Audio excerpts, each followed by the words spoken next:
Oh, I haven't started. Hello and welcome to the Digital Free Thought Radio Hour on WOZO Radio 103.9 LPFM here in Knoxville, Tennessee. We're recording this on Sunday morning, December 11th, 2022. I'm Larry Rhodes, or Doubter5, and as usual, we have our co-host, Wombat, on the line with us. Hello, Wombat. Hey, what's up, everybody? I'm the Wombat. Cool.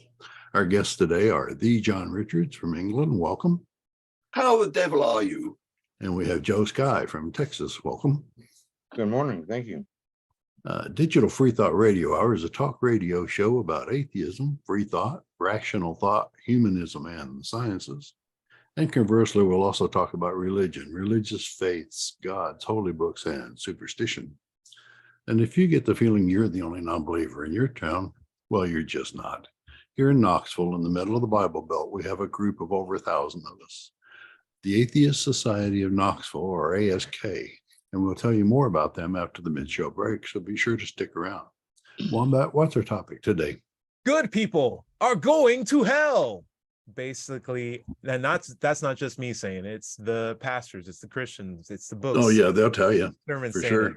And Yep. and you know what? It's a weird thing because I hear it and I am kind of, so Christians use that as a bad news sort of thing. It's like, did you know good people are going to hell? And in my head, it's like, oh, well, that's at least a relief. Because the one thing I don't want to do is go to like a place where there's like a tyrannous authoritarian God. And if you're telling me all the cool people are in hell, I'd be like, okay, well, then that's not so bad. It doesn't sound that bad to me, actually. It sounds pretty awesome. I don't want to go to the place where the grammar Nazis are going. I want to go to the place where like the funny people are. Anyway, or any Nazis for that matter. Yeah. We'll go. Yeah, tell me about it. So we will get into that main topic, but first I'd love to dip into a nice friendly recap for everybody and see how they're doing. I'll start real quick. I had a birthday yesterday, a couple of days ago, and very happy that I'm a little bit older. Funny thing was, I thought I was the age I am now already all of last year, because I don't check up my birthday every day. It's not like I'm in grade school where you write it at the top of a book or your every class. I hear you. Right? Name, age, you don't have to do that anymore. So I was just like, dang it, I feel like I'm older, but I don't want to have to get that much older. And then I look at my birthday, I put it on the internet. I'm like, how old am I again? Oh, what? Oh, that's awesome. So I just get to redo this year again. I'm immortal. I love it. Great.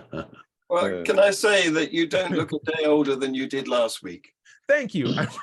or last year for that matter. I'll go that far. I appreciate it. I'm trying to get I got a lot of water weight on because I've been eating a lot of cake and like bacon and stuff like that to treat myself. And so like I got a lot of water swelled in. I'm gonna have a lot of fun sweating it out. But I'm looking forward to this new year. It's gonna be really great. Oh, John Richards, you're smiling like you got a glint in your eye. Was something crazy about to happen? We will get to you. First, let's check in with our own friend Joe Skye. Skye, how you been? What's going on with you? I've been good. I have a birthday coming up on the 20th. Oh, December. Children of December. Yeah. Let's go. Way to show up. I'm going to have a nice party at a nightclub. I got the table reserved and so forth. But mostly I've been doing a lot of writing as usual. Right. The past couple of days I've been working on a essay about Project Blitz, which I probably don't have time to explain, except that it's a coalition of Christian nationalists that have put together a booklet on how to introduce legislation that is anti-gay, anti-abortion. And they've got the Supreme Court in place now to change all that stuff. Yep. More stuff to think about. Larry, on a hopefully brighter note, what have you been up to?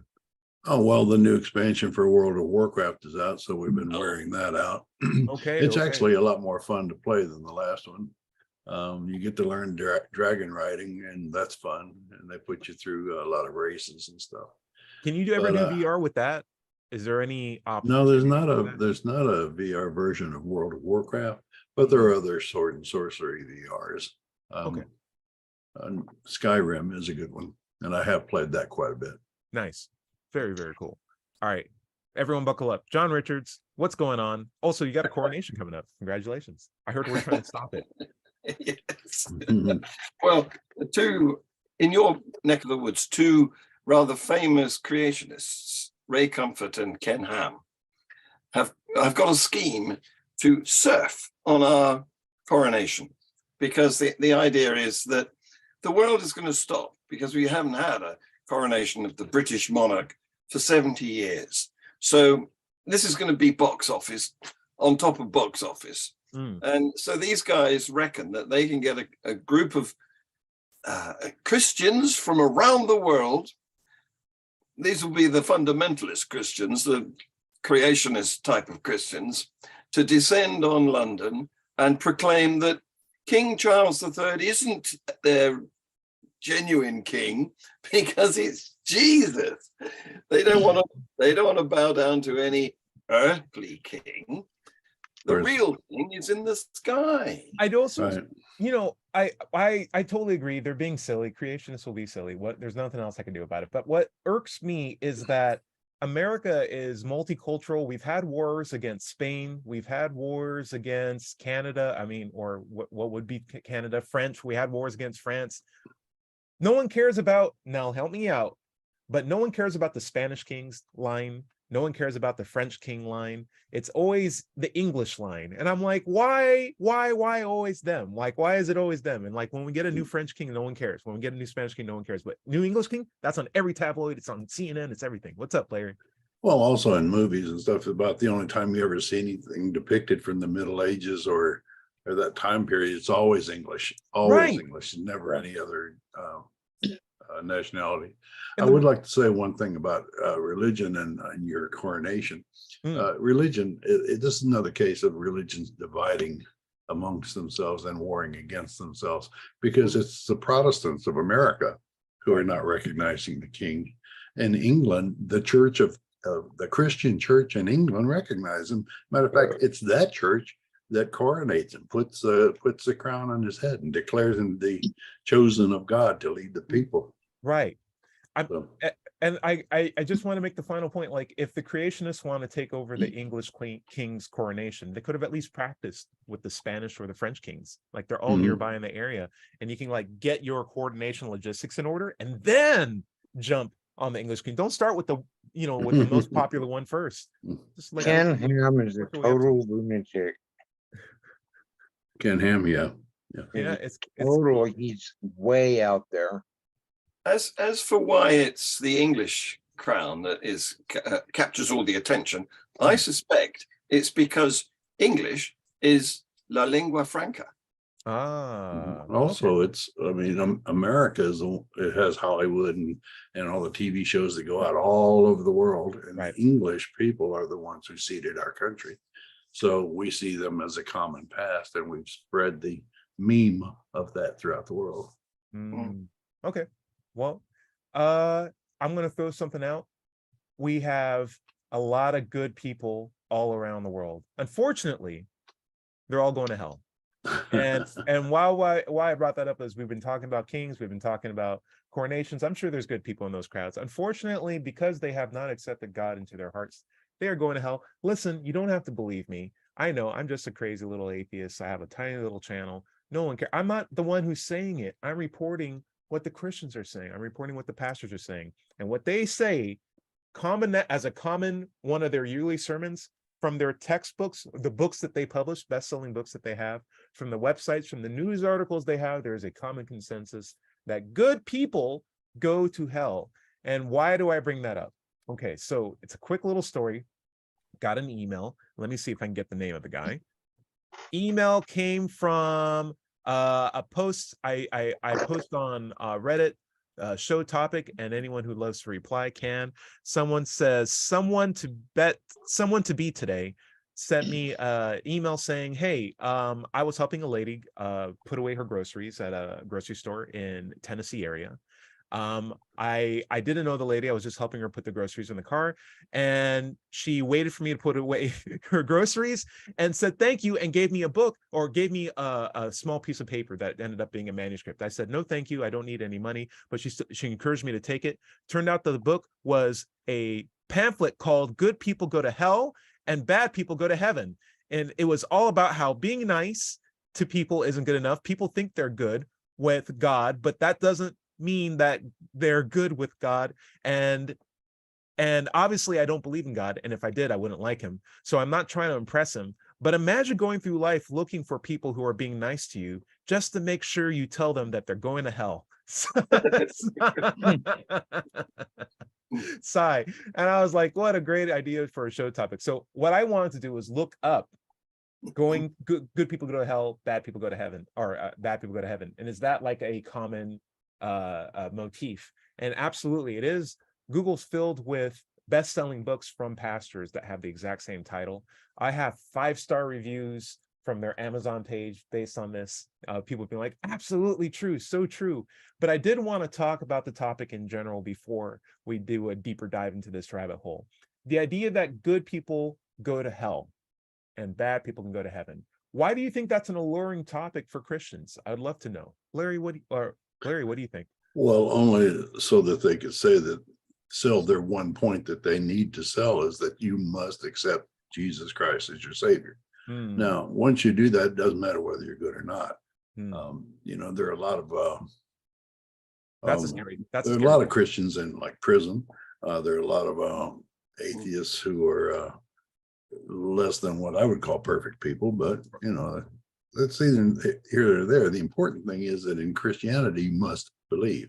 And that is a point to me that just points to the fact that it's humans, it's people, it's preachers that put that as the number one thing. Because if you don't believe, you won't go to their church, and if you don't go to their church, you won't give them money, et cetera, et cetera.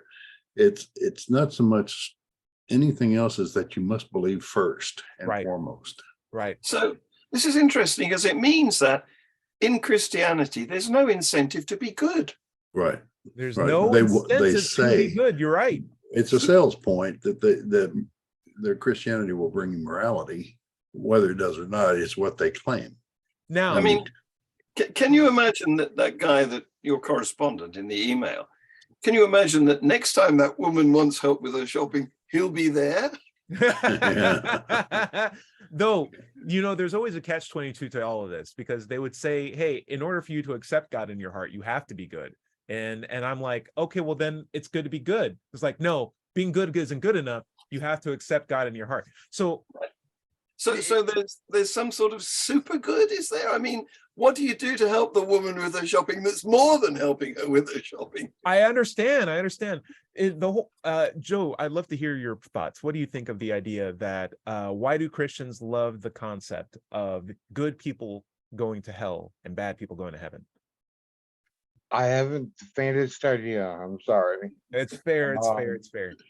What I have to say, though, is that if we take the last word the Bible has on the subject of salvation, you'll find that it's a totally different, in Revelation, it's a totally different soteriology than in the Gospels and in the epistles.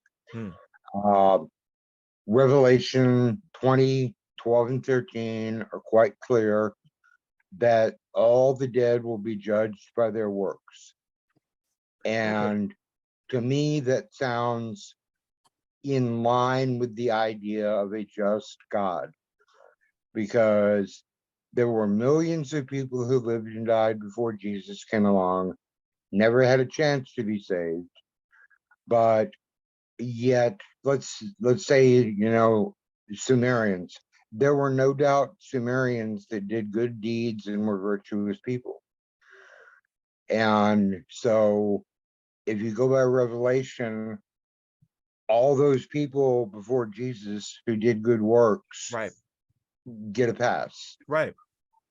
I mean, even the Egyptians had it right, like it's the easiest concept. If you're good and I can see everything and I'm all powerful, you go to the good place. If you're bad and I can see it and I'm all powerful, I'm going to take you to the bad place. And that is the basic touchstones of karma, justice. We like fairly well understand that. But Christianity is take that and flip that on its head. And it says, hey, it doesn't matter if you're good or bad. It matters whether or not you subscribe to my channel. And I'm God. And by the way, you know, good people are going to hell. It doesn't matter. Oh, I have the actual quote from the book. This is how crazy this is. I love that analogy. Like, Isn't Yeah. it? Excuse me, sorry. It's so true though. It doesn't matter. Even the kindest, this is from the book, even the kindest, most generous, most helpful person, if they have rejected God as their king, has rebelled against God, the creator and sustainer of everyone, and refused the solution he has provided to save us from the mess we created ourselves. That is a hard pill to swallow, as it goes against what we feel is right. But that is because we have a limited perspective of who we are and who God is. And Well, oh, there's Pope- some Pope- problem. Pope Francis said that virtuous atheists will go to heaven. It was a papal but- decree. I will say this. Obviously, neither of us actually believe that heaven or hell is an actual place. But if Right, it well, was, hypothetically. right, if it was, every day I'm hanging out or I'm seeing like the Ken Hams and the Ted and the Kevin Hovens. I'm sorry, I get all the names confused of the crazy creationists that are out there. But like, you're on mute, my friend John. Go ahead. I get they have similar names, don't they? They sure do. They sure do. It's always a bump, bump, bump. Anyway, Yeah. Joel Springsteen or whatever. The more I see those guys talk, the more I realize wherever they're going, I don't want to go. Right. And the Yeah. more they point at these guys are going to hell, the rock stars, the scientists, the critical thinkers, the people who make candy on the weekends. I was like, these are all great people. I like these Yeah, guys. spending eternity with a bunch of fundamentalists Oh is my not gosh. the selling point that they Right. seem to think it is. Right. Their heaven is my hell. I'd rather go to if it was literally those two things and I saw the two lines, I'd be like, oh, well, I'm obviously going in this line. Sorry, guys. Like, no, you're a good person. It's like, no. I want to be in this one. I want to be in this line. Sorry, guys. John, what's up? Sorry. Well, I haven't looked at the Bible lately, but I bet I'm going to have another look, because I bet on the last page it says like, share, subscribe. Good points. Okay. So how about we actually delve with that comment that I gave? This is from the book. Even the kindest, most generous, most helpful person, if they've rejected God as their king, has rebelled against God. Here's my thing: rejection of God as their king. I have 2 points. I'd love to hear what you guys think. One, the word rejection is kind of strong, because you have to realize that a lot of people are given the proof that God exists only through very tenuous evidence, just declarations of truth by their pastors or authoritarian figures. I remember families who would be punished if they didn't believe in the Bible. I've gone to Bible school where kids would talk about, like, yeah, if I question this, my mom would spank me, or like my dad would get upset with me. I've had conversations with adults who want to have kids, and I ask them, hey, what would you do if your kid was an atheist? Like, I'd be really disappointed. You may not realize it, but that's really traumatic for a kid to know that their parents disappointed in them just for being intellectually honest. Like, that's going to cause a lot of problems. Yeah. So to reject God is only the basis of, well, just give me better evidence to believe in you. Do the same thing you did with Satan, where you brought him up to heaven and bet on people on the welfare of beings with them. Do the thing with Jesus where you show up and be like, hey, I'm God, by the way. I'm a dove on your shoulder. I'm a burning bush. I'm present. I'm an angel. I drop down and talk to you. Can we do that more often? Because we'd be more open to believing that then. Otherwise, we just have a book and a lot of liars, and we know people can lie. What do you think, John? Well, I think the whole concept that you've just outlined reflects the age in which the scriptures were written, when the model of governance was dictatorship. Right. And the power was in the top. Authoritarianism. Exactly. And sanctions were issued. And that's history. We now, most of us, luckily, live in a democracy, and the power is in the elector's hands. So we can choose who is the ruler, in quotes. And it's an entirely different format from what the Bible structure is based on. They want a hierarchical system, and in fact, what we've got is a collegiate system. Right. And they frame rejection of that system as being a bad person when it could just simply be, well, one, it's not a good form of governance, and two, I don't have the evidence to support this claim. I couldn't believe it even if I wanted to. So like, we were talking about belief in the previous episode. There's two usages that we use commonly in this show, where it's like I can believe as a stepstone to knowledge, and then I can believe as a function of whether I'm convinced that it's true or not. And I think in both cases, you've not given me enough evidence to know that it exists, that a God exists, and you've not given me enough evidence to be convinced that a God exists. Therefore, we can't believe in either case. All you have to do is present yourself in a more objective format that we can test, that we can believe in. Because in a world where people can lie to each other and misinform and do so for their own agendas, why should we be compelled to believe you just simply based on a book or the words of an authoritarian or a dictator or a tyrant? We're not going to do that. We can't. We can follow the orders, we can pretend, but we don't actually believe. And that's not rejection. That's just being intellectually honest. What do you think, Especially when the book is full of such nonsense. I mean, take the creation story for a start. Allegedly, Adam was created first, and Eve was like an afterthought as a partner for him.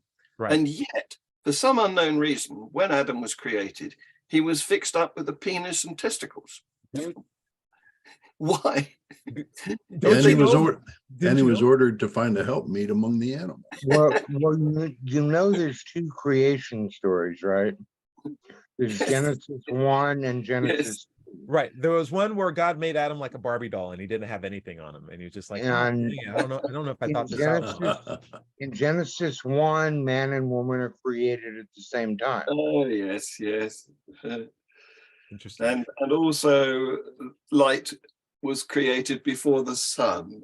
I think you walked into the perfect transition, because the second problem I have with this quote is God, when we reject God, we rebel against God, our creator, the sustainer of everyone, and refuse the solution he provided to us to save us from the mess we created ourselves. The mess we created ourselves, as far as I'm aware, none of us are responsible for the sins we may have inherited from a supernatural couple that existed, who knows, 10,000 years ago, or rolling 10,000 years ago. Right. But the way how I think about that story is like, I shake someone's hand, right? Someone I never met or someone who's a Christian. And I say, listen, you didn't know this, but my thumb is magical. And I hate it when people touch my magical thumb. I couldn't tell you that beforehand because you had to first touch my magical thumb to know what the right and wrong was. But now that you've touched it, you are now responsible for the sin that I made up, that you are now at fault for. But don't worry, I actually have a son who I've nailed to a pine tree for you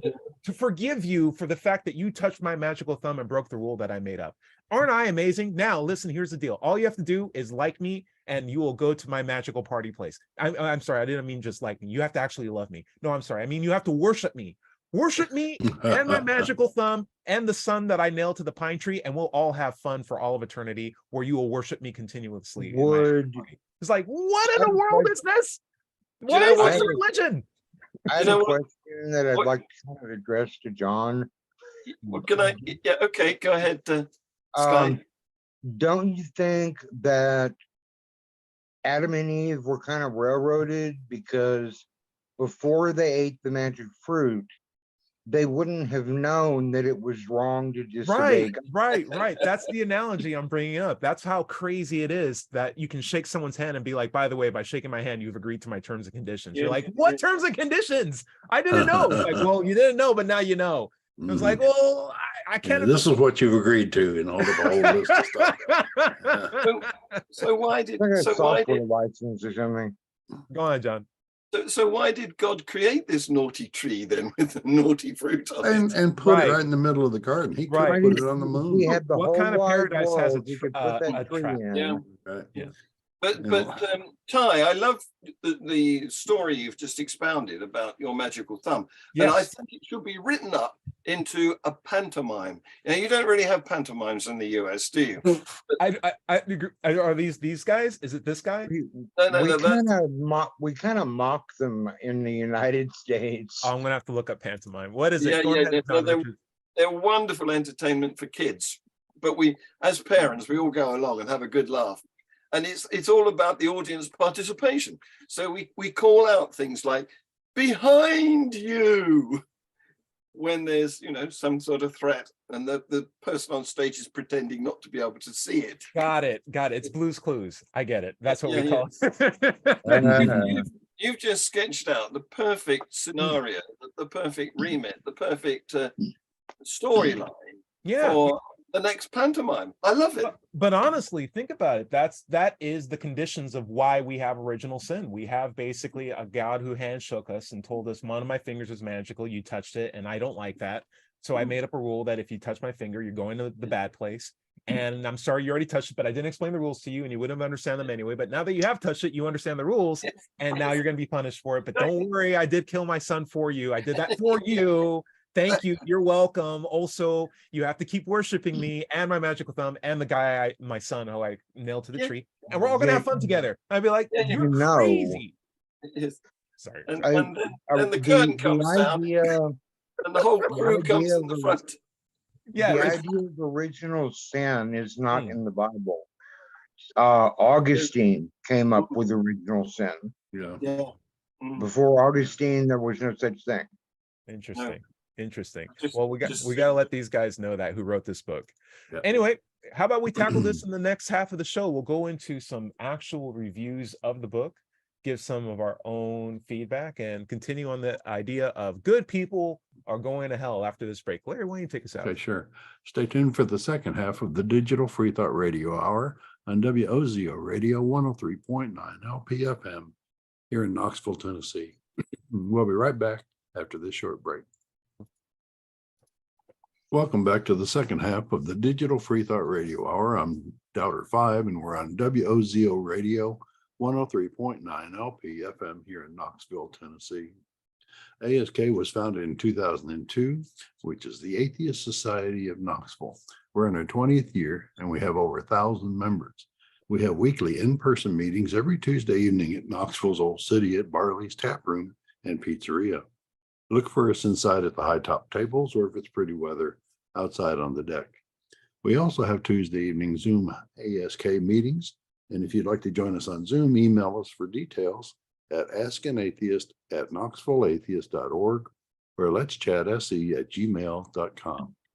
You can find ASK online on Facebook. Go to meetup.com and search for Atheists of Knoxville, or just Google Knoxville Atheists. It's just that simple. By the way, if you don't live in Knoxville, you should still go to Meetup and do for a search for an atheist group in your town. Don't find one? Start one. All right. Wombat, where do you want to pick up? Oh, good people are going to hell? No, maybe not. Only the ones that accept God in their hearts are going to hell. And isn't that a weird condition? Because as John Richard said in the first half of the show, it doesn't sound like we're incentivizing being a good person. As Skye said, it sounds like we're inverting the whole concept of just be good and you go to good places, be bad and you go to bad places, so be good. Basic universal karma, very easily understood. Nope, we put a little catch tail on it. And as Larry says, this doesn't make sense. No. Makes sense if preachers are pushing it forward. Right. Just to make sure that you believe. And Larry, penalizing non-believers. Is this like a new trend in apologetics here? You know, it's a popular comment. It's a popular sentiment in apologetics as well as sermoning in general, that I feel like is one of those things that Christians hear for the sake of hearing it, but don't listen to it. Because if you were to just sit down and think about the concept of just because you're good doesn't mean you'll be rewarded for being good. You have to be good with the stipulation of accepting God for God to recognize that you're being good. Right. In my head, even that seems counterintuitive, because you're only being good. How do I put this? You're only accepting God so that you can get the carrot and not the stick, reward. Right? Yeah. So like, is accepting God under duress the kind of love that God wants in the first place? Or is it the obedience that people in power are striving to have in the first place? And there's a difference between, as Larry would say, if you shine a light on a cockroach, the cockroach is going to run away. Does that mean the cockroach is being moral? No, the cockroach is just running from a sake of fear. Like, it's just doing its instinctual thing. So like, if I put thought into the idea of, well, I want to be good, but I don't necessarily care what a God thinks about that quality of being good. Isn't that better than someone who's just instinctively being good because they're afraid of going to hell, right? Like who's being that roach or that insect. That's the one God wants, apparently. And I always wonder, like, okay, well, how does that color the kind of heaven that we will all go to? So here is the oh, I want to do another one. This is another quote from the book. Okay. All we need to do to make right with God is enter into a restored relationship with him and inherit eternal life. And I'm sorry, all we have to do is enter into a restored relationship to him and inherit eternal life. All we have to do that is to accept the free gift of grace that God offers to us and let him be king over our lives. And tithe 10%. In a nutshell. And I need that 10%. Hey, forget about it. Give me that 10%. Okay, so go ahead, John. Well, if all you need to get into heaven is to sign up, yes, like at the recruiting office, and you don't need to be good. In fact, good people do go to hell, apparently. Why are they pushing morality? Why are they claiming? Right. Why are they claiming to have ownership of the morals that they can dispense downwards to us? And they've got their commandments and everything that we should obey. What's that got to do with anything? All we need is a recruiting office and sign on the dotted line. Right. What's love have to do with anything? What does anything have to do with anything? You just need to sign up. Why isn't there just a supernatural sign-up sheet that just exists somewhere? You go there, you sign up, and it's like, that's so evidentially proof that a God exists, and all you have to do is sign this and we're done. Okay, we're done. We believe in the God. There's this magical piece of paper that's hanging from the sky. We don't know where it goes to, but you can sign your name on it and it just checks up to the next blank signature space. Like, why all this pop and circumstance of being good, morality, and all this other stuff? Larry, what do you think? We're bumping right up against it all this time, but I think we probably might as well just go ahead and talk about Pascal's wager. We're talking about choosing to believe. We're talking about not God not knowing, that we're just saying that we believe, even when we don't. And then it's all up to which God it is. Is it the English God, the American God, the Protestant God, the Jewish God, the Islamic God, just on and on and on and on. Pascal's wager has it built in that it's automatically the God of the person who's bringing the wager. Right. Yes. It's just on and on and on. So many fallacies for it. Yeah. I was reading Marcus Aurelius earlier, and he was talking about the same thing: to live a good life, to live as if there were gods.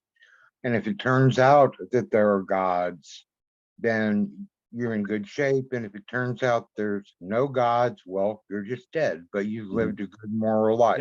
Yeah. Mm-hmm. Like, how do I put it? There is value in my head of living a good life and infecting the world with a degree of positivity that is contagious, that enhances the environment of other people's lives, improves the quality of the lives that they live in, and makes generally your environment more pleasant to be around too. And to know that you had an impact on that could be beyond just a good thing. It could be like a purpose statement. Like, it gives me purpose to go outside and make people's lives better, not for the interests of a God, but for the interests of, it's nice to be in an environment where everyone's also happy. So like, when I go to work, I'm motivated, I'm pumped, I reward success. I talk down people who feel like they're in a state of failure. I help them realize that they are in control, that they have capabilities of doing really good stuff. And we work together collaboratively, and it's a very rewarding aspect. We go outside, we play disc golf, we come back in, we have a fun time. That's great. That's the kind of work I want to go to. That benefits me too.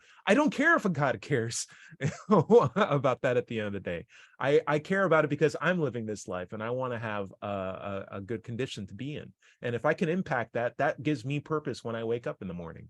But it sounds like, from the Christian perspective, that's not good enough. And you have to sign down on this list that says, hey, God, you have the free gift of my reverence, as well as you being the master of my entire life. And the biggest problem that I have with that is that's not free. What do you think, Larry? No. Well, it's in this life, on this world, it's not God who has power over you if you sign that document. It's the clergy. Oh, You're so good. turning your life over to the clergy, Yeah. your purpose and your meaning and your Yep. goals for your life and Your and mental state. direction, your Yeah, mental state. Right. It's not God who gets all that. It's the clergy, the people who stand in for God on earth. And it's not just Christianity too. If you go to No. other cultures, it's like it's going Oh. to choose who you marry. It's going to choose what profession you can have. Like this is dogma controlling people. This is the human condition at its worst, where it's just we are giving up our own personal freedoms to groups of people. John, did you have a comment? Yeah. Well, this throws into question the whole value of goodness, doesn't it? I mean, we've been told that God is good, and yet we don't know whether the goodness is emanating from him, right, or whether he's just a messenger of goodness that exists somewhere else. right. This Well, is that the would- Euthyphro problem. John, that would And- imply that there is a power greater than God. Super God. Mm, It's super God. Necessity. exactly. Well, I call it necessity. It's like when people say if God has to create everything and someone else, well, then who created God? Well, then it's obviously super God, because there has to be a God to create gods. And then there's a super God that creates super gods. It just makes perfect sense. Turtles all the way down. It's super gods all the way up, actually. Yeah. We take offense at the turtle comment, sir. John, did you want to finish up that point, because it was a good one? Yeah, well, you've made it. You've made the point between you very well. Yeah, it's a case of if there's an all-powerful being, why should it stop there? Is there a ceiling? Can't you be more powerful than that? You know, the weird thing that bothers me so much is, why did we settle on good? Why isn't there just great or like amazing? Like, why is like, oh, he's a good God? It's like, well, what about the best God? Like, what about the really fantastic God? Like, where are those gods? Because that's one I want to hang out with. And I do feel sometimes we've gotten the bargain God in this dimension. I feel like in this universe, we got the bargain bin God who's just like, he's good. He's a Toyota Corolla. He's fine. There's nothing wrong with that. He's better than the just okay. and of course, after Christmas, he'll be reduced in price. Yeah, there's a just okay God, but we got the good God. But everyone else has like the amazing God, the one that like Wi-Fi gives free Wi-Fi to everybody. I'm just like, how did we get here, guys? Anyway, I want to go into a 5-star review of the book. I don't necessarily want to sell it, but it's called Good People Go to Hell, Bad People Go to Heaven, the paperback, and it's available on Amazon. We've been reading excerpts of it in this show. Here's one of the best reviews on the Amazon page. It's written by Mr. Bellosario, who says, today it seems that everyone thinks they're going to heaven. They think that everyone they know is going to heaven. Everyone except Hitler and Stalin, as in they're bad people, right? Well, this is not reality. Everyone assumes that they're going to heaven, but no one wants to put God above the world. This is essentially what this book is about, putting God above worldly desires. This is a fairly quick read and inspires you to put God as the focal point in your life. I recommend this to all Catholics, but most of those people who just go to Mass on Sunday and do not really practice their faith or learn about it much otherwise. And in my head, I think there's a problem with putting God above worldly desires, because some of those worldly desires is making sure your family's safe, is making sure that you're healthy, is making sure that you're a good member of society, that you are culpable for your actions, that you pick up your own trash, that you apologize to the people who you have offended. When you put God above all those things, now you have this very great shortcut that says, I don't have to apologize to that guy. I can just ask for forgiveness. I don't have to actually care about voting. I can just do whatever my pastor says and be totally fine with how we slowly transition what should be a political body for all people into the ones that just serve his particular needs. As long as I agree with him, I'm in that fold as well. It's that sort of collectivist thinking and irresponsible thinking in my head that leads to a lot of problems when you put like a supernatural being as a mascot above actual reality tenets that you need to do to be a good standing citizen. What do you think of the idea, John Richards, I'll go to you first, of putting God above all other worldly desires and towards being a good person that actually gets to go to heaven? I think that's appalling. It's the same sort of thinking that has enabled the leaders of religions to overlook child abuse of their Mm. priests and clergy. Yes. They claim that they're not susceptible to man's laws. They're only, under the jurisdiction of their higher person. That's Right. evil. Right. And actually do evil in the name of that person. Look at the Crusades and the Inquisitions and all that. It's they actually not only excuse it, they perform it. Mm. Yes. Mm. Larry, anything you want to weigh in on? Well, yeah, we've been talking all around through this show about good people going to heaven or bad people or good people going to hell, etc. Ain't nobody going nowhere. No, It you'll choose to be only dead. works. Larry any with the of that works. hard-hitting facts. Hard-hitting. It But only Larry, what works about if souls souls? are real. What about Yeah, souls? That's right. So I don't believe that anybody's going anywhere after they die, and Yeah. and I believe most of the present company are included in that belief. Joe, I'd love to hear about you. What do you think about putting God above all worldly desires, and how valid do you think that is? Well, that doesn't quite work for me. I think it's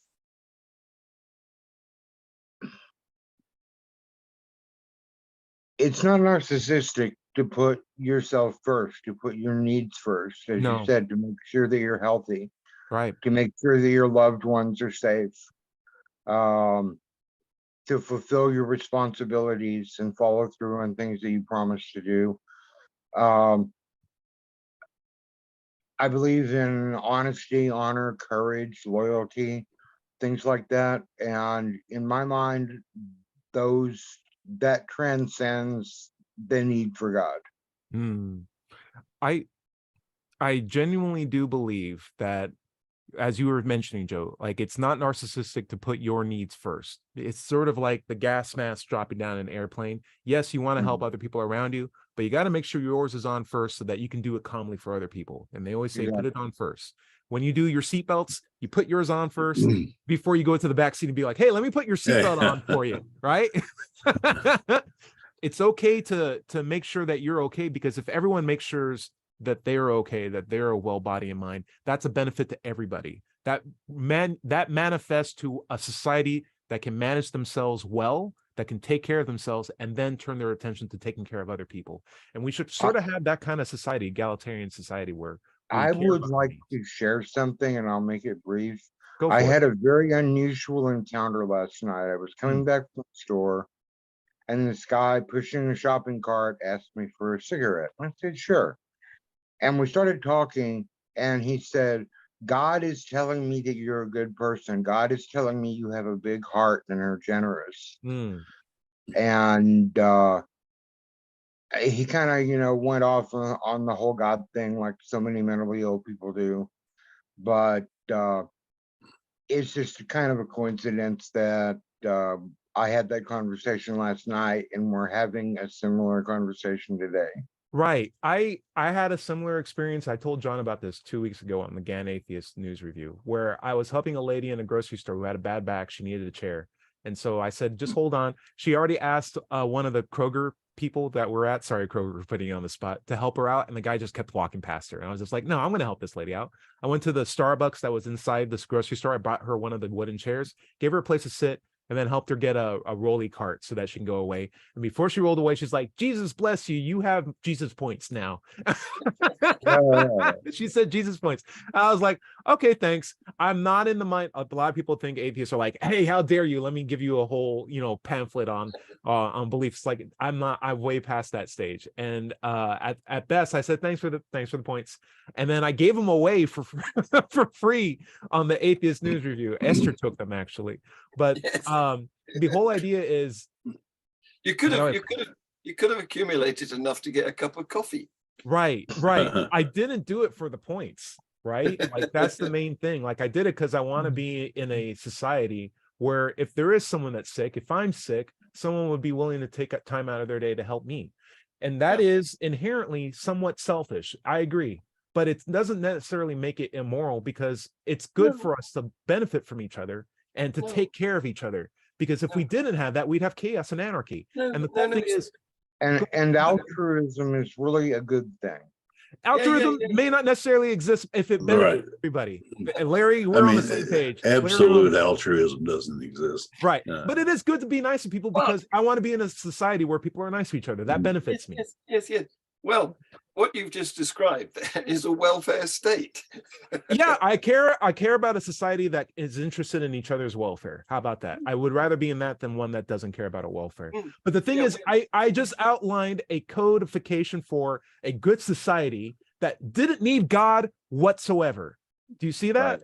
Because it's just in the interest of the people who live in that community and what we can do to make our lives better. Like we can come up with that without having to rely on a God belief. And so when people say you have to have God to be good, it's like you're just throwing in an extra variable that one isn't even needed, and two actually makes things worse because you're putting it on top of the welfare of people, which should be in heart the basis and the core of why we have a society to begin with. And what could a supreme ultimate being possibly need from us? What can we give to God that 10% God of our doesn't paychecks already have? It's just a really bizarre thing, right? Well, if he's perfect, he needs nothing, right? Exactly. Yeah, it's not a free thing that we're giving away. If a Christian's listening to this, he just wants you to say you worship him. It's like, that's not free. That's not an easy thing to give up. That's not a thing that you would want to give up. Anyone that's asking you to worship them may not be worth your worship to begin with, is what my philosophy is. Again, this harks back to the society that existed at the time the scriptures were written. When, if you didn't worship your Lord and Master, he beat you to death. Yeah, it's so medieval back then, and it's weird how that colored how this manuscript came to be, isn't it? Yes. But if you like the idea of a welfare state, come to Europe. You know, we have them here. All right, so I have one last comment I'd love to go through. This is, why would we worship a God? Why is it important that we worship God specifically? Okay, I know it's a hard pill to swallow, that it may not seem right to have God above all other things. Well, this is what the book says of why it has to be the case. Here's the justification for it.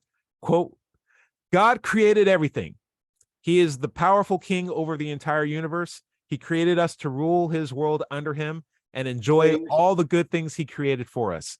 He set us in the world with everything enjoyable and beneficial at our fingertips, but we decided we wanted one more thing among many wonderful things that we were not supposed to have. And since we did that, we had to face the consequences of our actions. Sin, death, and suffering have been with us since that time.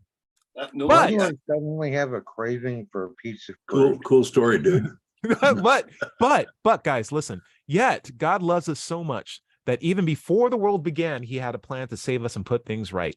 He sent his own son, Jesus, who willingly come down to take our punishment for our wrongdoing so we could be restored and made right with God. That's why this is all okay, guys. This makes sense. I feel so bad for this whole show. How can anyone else take our punishment? I mean, I was a bit naughty, Ty. You're going to take my punishment for me? No, I'm not a big fan of human sacrifice. Thank you, Bill. I appreciate the offer. Take some Jesus points with you. Well, then apparently he knew everything that was going to happen, right? Right. Yeah, I mean, he knew original sin was going to happen. He knew that everybody in the world would be sinful. He'd have to kill them all and start all over again. I have so many. It's more like that he had all these plans that just failed. But one fail after another. This is the story being told by another Christian. And so in my head, there's just nothing but red flags from the very beginning to the very end. God being powerful and therefore being right. It's like might doesn't make right. What are you talking about? Right. All these claims that are unbasis. He made the entire universe. He created everything. What's your standard of evidence for that? How do you get a frame of reference for what's been created and what's not created if he's literally created everything? And which God? Exactly. And which God? There's so many things here. He did this for you. It's like, I didn't ask him to. I sacrificed my son for you. It's like, that sounds like the thing you should go to jail for. We would send parents who did that in this world to jail. It doesn't matter how powerful they are. Like, that's a bad thing to do. Well, he did so willingly. God, Jesus did so willingly. It's like, oh my gosh, did so willingly. And why do we admire Abraham, et cetera, et cetera? He's literally on the cross being like, I don't want to do this anymore. And we still killed, and you still killed him in the book. It's like, this wasn't a thing he wanted probably even like, take this cut from me. It's like, what's going on here? So the fact that this is the story, this is the narrative, and Christians believe it, and atheists to atheists, it seems so foreign, so bizarre. John Richards, you're looking at me like, how do Americans all believe this? Like, hopefully more nuns are coming up each year, but it's a emperor's new clothes situation for me, because I do feel like that kid in the story at the end of the story where all the adults are like, yep, I don't see a naked king. I see a fully dressed king, and I can see the clothes. Can you see the clothes? I can see the clothes. And I'm like, that guy's naked. The thing about that is, of course, that God is also purportedly invisible. So there's no clothes and no God to wear. Yeah, they're all just looking at an empty street. Just being like, Yes. it's so great. Anyway, guys, I think we're getting close to the end of the show. I had a wonderful recap with you. If anyone is interested, the book is called, again, Good People Go to Hell, Bad People Go to Heaven. And it is not an uncommon concept for Christians. Maybe a good conversation to have with them if you ever meet any of them. And feel free to use the thumb example. I tend to like that. Yeah. On the fly. Yeah, Ty, I want you to send me the skeleton of that story. Maybe we can work it up into a pantomime together. You know, it's easily as good as Aladdin and his magic lamp. Right. There Anyway, should be a YouTube video out there comprising the elements. You might check there first. Larry, oh, sorry, Joe, anything that you'd recommend we check out? Any blogs or recent writings that you posted? As a matter of fact, I kind of spaced last time when y'all asked me about what alternative news sources I relied on. Oh, I love it. Yeah, give it to us. No Lie with a guy named Tyler Cohen, I think. Legal AF is really, really good. Okay. It's the hosts are practicing lawyers, and they talk a lot about constitutional law. They talk a lot about, right now, of course, they're talking a lot about January 6th. And they're talking a lot about Trump being subpoenaed and so forth. Then there's Midas Touch, which is more political news. I'm kind of a political guy. Nice. Dollarmore Daily is fun. It's only 15 minutes long, and the guy that does it is really good, really clear and concise about the way he explains things. If you want to read, there's Pathos, there's Vox, there's the Daily Kos, and truthout.org. Nice. Cool. Before we get to the big heavy hitters, my shout out for the show would be Brittany Griner is back in the US. She was a lady that was essentially taken hostage by the Russian government for a political move to embarrass US and cause more problems. She wasn't the one. I don't even think the reason why she was criminalized was worth 10 months in a Russian gulag to begin with, but she didn't ask for that. She didn't ask for the political prisoner trade. She didn't ask for any like the bad stuff, the political fall that came out with it. She was simply going there to do her job, which is playing basketball. And she's a really good basketball player. She's back in the US now. I'm very happy for her. So if there's going to be a lot of hate on the internet, because there's always hate on the internet, but I'm just glad an innocent woman has come back to the US where she can continue to vape legally in the States. That's all I care about. So good job for her. John Richards, anything you would recommend that we check out or close out? Yeah, well, my channel, Free Thought channel, is active as usual, and I also appear on the Atheism UK channel quite a lot because I'm president of Atheism UK, as some of you know, and of course that's mostly for a UK audience. But feel free to take a look at it. Very cool, Larry. Take us out. How have we been? Have we been good boys? Yeah, sure. It was great. My content can be found at digitalfreethought.com. Larry, are we going to hell or heaven? I want to know. Like, are we been good? Everybody is going to somebody else's hell. If you think about it, the time to worry about it is when they prove that heavens and hells and souls are real. Until then, visit my blog, digitalfreethought.com. And don't sweat it. Enjoy your life, and we'll see you next week. Everybody say bye. Bye-bye. Bye, everybody.